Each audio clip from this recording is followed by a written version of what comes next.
Rev up your engines! Thomas Van Driel says, Scotty, I was looking for a first car. I came upon a Saab 900 Turbo. Are those engines reliable? Are they okay with around 200,000 miles? Because I don't want to spend a fortune for repairs. Okay, it's a Saab $900 Turbo. The company went bankrupt years ago because their cars cost so much money to repair. And that's a turbo, which makes it even more expensive to repair.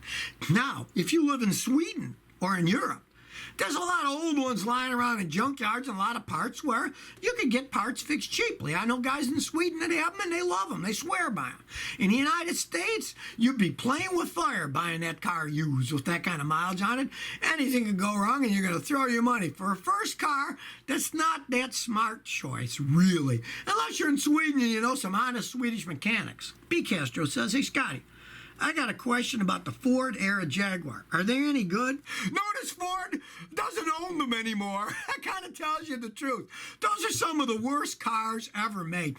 They had the one that was pretty much a rebadged Ford with the 6-cylinder engine in it. They were one of the biggest piles of junk that Jaguar ever put out. I had customers that bought them, and I said, why'd you buy that car? And they'd say, yeah, I just wanted a Jaguar. And I said, will you ever buy another one? No, it's the biggest pile of junk I ever had. Now, you can get them dirt cheap. I could buy them all day long for $1,000, $1,500. I mean, if they run and they shift and they go okay, you're not going to lose that much. If something big goes on, you can say, oh, look, I got a Jaguar. But don't ever think they're going to be reliable. They were the most unreliable piles of junk that they ever put out. Dale M says, hey, Scotty, what are your thoughts on CVT transmissions for towing? Don't.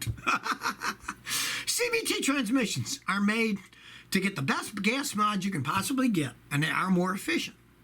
But they're carefully designed to pull the vehicle. That's it. They're not designed for pulling the vehicle and towing something else too.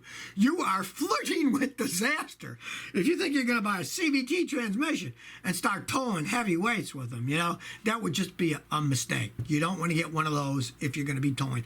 Basically, if you're really going to be towing anything all the time, you're better with a standard transmission anyways.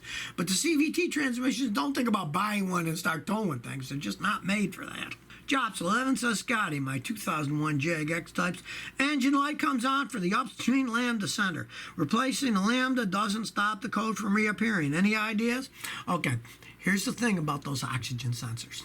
They are part of a very complex computer-run system that measures the residual oxygen in your exhaust, then sends feedback to the computer, and then the computer pulses the fuel injectors to try to make for the perfect stoichiometric air-fuel ratio. That's 14.7 parts air to 1 part fuel.